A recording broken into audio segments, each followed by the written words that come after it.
അങ്ങനെയൊന്നൊരു വിഷയമില്ല. ഇന്നിപ്പോൾ നിങ്ങളിവിടെ ഞങ്ങളോട് സംസാരിക്കാൻ വന്ന വിഷയം ഇന്ന് കാലത്ത് നടന്ന ഒരു യോഗവുമായി ബന്ധപ്പെട്ട് അതിലുണ്ടായ ഒരു ചർച്ചയുമായി ബന്ധപ്പെട്ടുള്ള വിഷയമാണ്. ഇന്ന് കാലത്ത് കണ്ണൂർ നിയോജകമണ്ഡല യോഗം വിളിച്ചു ചേർക്കപ്പെട്ടിരുന്നു. പക്ഷേ യഥാവിധി വാട്സപ്പ് സന്ദേശം മാത്രമാണ് ഞങ്ങൾക്കൊക്കെ ലഭിച്ചത്.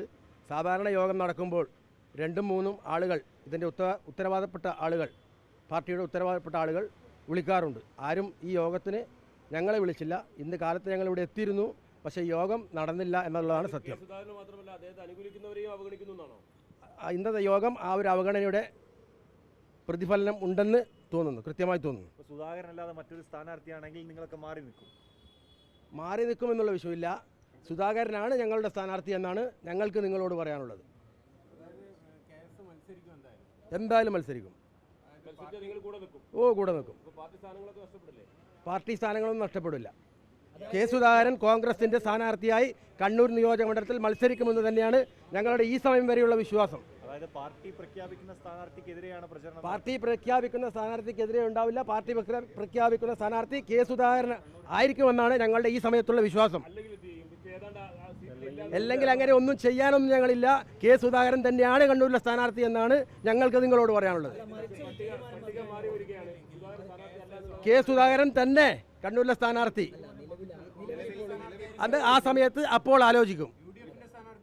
UDF സ്ഥാനാർത്ഥി കെ സുധാകരൻ ആയിരിക്കും എന്നുള്ളത് തന്നെയാണ് ഞങ്ങളുടെ ഈ സമയം വരെയുള്ള വിശ്വാസം.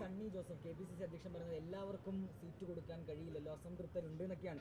പരോക്ഷമായെങ്കിലും കേസിന് സീറ്റില്ല എന്ന നിലയിലേക്കാണ് കാര്യങ്ങൾ പോകുന്നത്. അദ്ദേഹത്തിന്റെ വാക്കുകളിൽ നിന്ന് അങ്ങനെയാണ് മനസ്സിലാക്കുന്നത്. അങ്ങനെ പോകില്ല എന്നുള്ളതാണ് എൻ്റെ വിശ്വാസം, ഞങ്ങളുടെ വിശ്വാസം കെ സുധാകരനിൽ തന്നെയാണ്.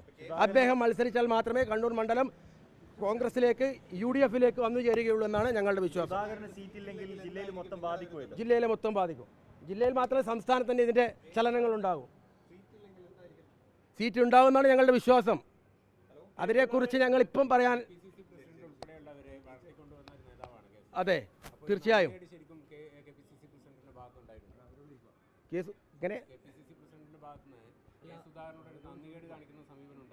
അങ്ങനെ ഇപ്പം അതിനെക്കുറിച്ച് പറയാൻ ഞങ്ങളില്ല. അതിനെക്കുറിച്ച് നേതൃത്വത്തെക്കുറിച്ച് പരാതി പറയാനും ഞങ്ങളിപ്പോൾ ഇവിടെയില്ല.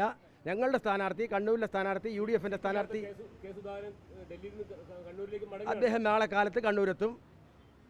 അദ്ദേഹത്തെ സ്വീകരിക്കാനുള്ള എല്ലാ ഏർപ്പാടുകളും അദ്ദേഹം സ്ഥാനാർത്ഥിയായാണ് നാളെ സുധാകരനെ സ്വീകരിക്കും. തീർച്ചയായും സ്വീകരിക്കും.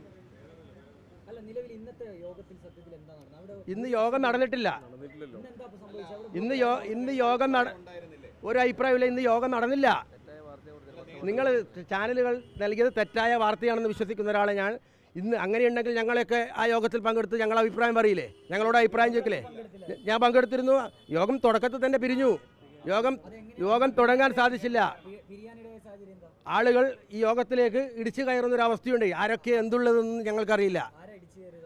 ആരിടിച്ചു കയറിയെന്നുള്ളത് ഇപ്പം പറയാൻ ഞങ്ങൾക്കത് കൃത്യമായി. യോഗം അലങ്കോലപ്പെടുകയായിരുന്നു. തുടക്കത്തിൽ തർക്കം അലങ്കോലപ്പെട്ടു.